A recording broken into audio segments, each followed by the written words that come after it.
നമസ്കാരം. മതവിദ്വേഷ പരാമർശം നടത്തിയ കേസിൽ ബി.ജെ.പി. നേതാവും പൂഞ്ഞാർ മുൻ എം.എൽ.എയുമായ പി.സി. ജോർജ് കോടതിയിൽ കീഴടങ്ങി.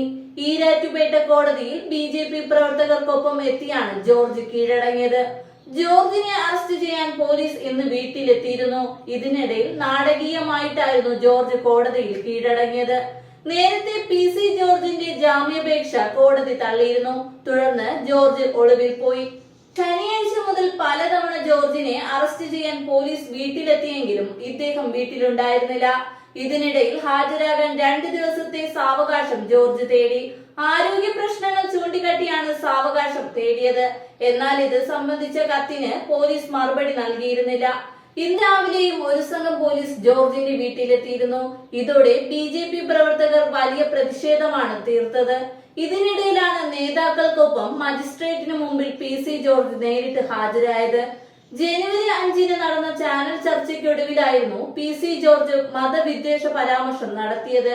ഇന്ത്യയിലെ മുസ്ലിങ്ങൾ മുഴുവൻ വർഗീയവാദികളാണ്. ആയിരക്കണക്കിന് ഹിന്ദുക്കളെയും ക്രിസ്ത്യാനികളെയും അവർ കൊന്നു. മുസ്ലിങ്ങൾ പാകിസ്ഥാനിലേക്ക് പോകുന്നു എന്നാണ് ജോർജ് ചർച്ചയിൽ പറഞ്ഞത്. പരാമർശത്തിൽ യൂത്ത് ലീഗ് ഈരാറ്റുപേട്ട മണ്ഡലം കമ്മിറ്റിയുടെ പരാതിയിലാണ് പോലീസ് കേസെടുത്തത്. മതസ്പർദ്ധ വളർത്തൽ, കലാപ ആഹ്വാനം തുടങ്ങിയ വകുപ്പുകൾ ചുമത്തിയാണ് ജോർജിനെതിരെ കേസെടുത്തത്. അതേസമയം നേരത്തെ മുൻകൂർ ജാമ്യാപേക്ഷ പരിഗണിക്കവേ അതിരൂക്ഷ വിമർശനമാണ് ഹൈക്കോടതി ജോർജിനെതിരെ ഉയർത്തിയത്. 30 വർഷത്തോളം എം.എൽ.എ. ആയിരുന്നിട്ടും എളുപ്പം പ്രകോപനത്തിന് വശംവദനാകുന്ന പി.സി. ജോർജ് രാഷ്ട്രീയക്കാരനായി തുടരാൻ അർഹതയില്ലെന്ന് ഹൈക്കോടതി പറഞ്ഞു.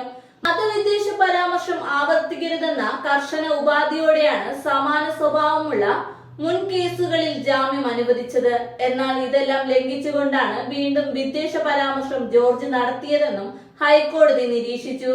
നേരത്തേതും മതവിദ്വേഷ പരാമർശങ്ങളുടെ പേരിൽ നിയമ നടപടികൾ പി.സി. ജോർജിന് നേരിട്ടിരുന്നു.